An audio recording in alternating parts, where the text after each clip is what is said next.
Hello everyone, क्या हाल है। Welcome to अविरल धारा।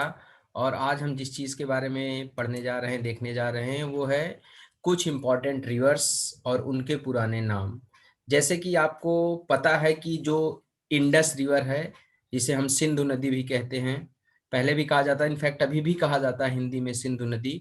उसकी ये बहुत सारी सहायक नदियां हैं जो मैदानों में सिंधु से आकर के अलग अलग जगहों पे मिलती हैं, जिनमें सतलुज, ब्यास, रावी, चिनाब और झेलम है।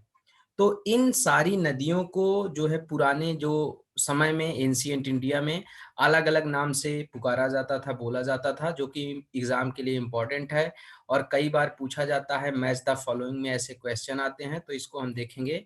तो आप देखिए, अगर तो इन सारी नदियों के नाम, तो आप देखिए कि झेलम को पुराने समय में जो है वो बोला जाता था वितस्ता। झेलम का पुराना जो एंशिएंट नेम है, ancient name of Jhelum is Vitasta. आपने वितस्ता की लड़ाई या हाइडेस्पीस के युद्ध के बारे में सुना होगा। तो हाइडेस्पीस बेसिकली इसको ग्रीक सभ्यता में जो बोला जाता है, तो ग्रीक सभ्यता में वितस्ता को ही हाइडेस्पीस बोला जाता है।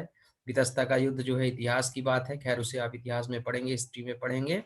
तो झेलम का नाम था वितस्ता। चिनाब का नाम था Asikni. So older ancient name of Chenab is Asikni, याद रखिएगा। चिनाब नदी को अस्किनी कहा जाता था। रावी का पुराना नाम है पुरुषनी, इसको याद रखिएगा। ब्यास जो रिवर है, ब्यास नदी, इसका पुराना नाम है विपाशा, विपाशा बसु नहीं, ठीक है ना, इसका पुराना नाम विपाशा है। ओके। और इसको जो है वो ग्रीक भाषा में हाइफेसिस भी बोला जाता है, ठीक है ना। तो इसको ग्रीक लैंग्वेज में हाइफेसिस रिवर के नाम से भी बोला गया है, इस पॉइंट को याद रखिएगा। ग्रीस ने, मतलब जो ग्रीक्स थे, उन्होंने इसको इस नाम से संबोधित किया था। सतलज, सतलज जो रिवर है, इसका पुराना नाम है शुतुद्री। आराम से आप याद रख सकते हैं, यस को यस से मैच कर लीजिए, सतलज शुतुद्री। पहले ही मैं बता चुका हूं, इंडस को इंडिया में सिंधु नदी ही कहते हैं और इसका पुराना नाम जो है वो भी सिंधु है, अभी भी इसको सिंधु के नाम से जाना जाता है।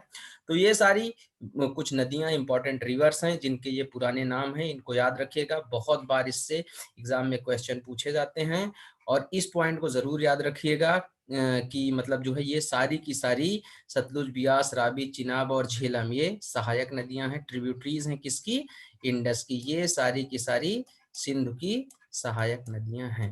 तो इस वीडियो में इतना ही, आगे और सारी इंपॉर्टेंट नदियों के बारे में बात करेंगे भारत की। Thank you very much for being with Aviral Dhara and please don't forget to share and subscribe.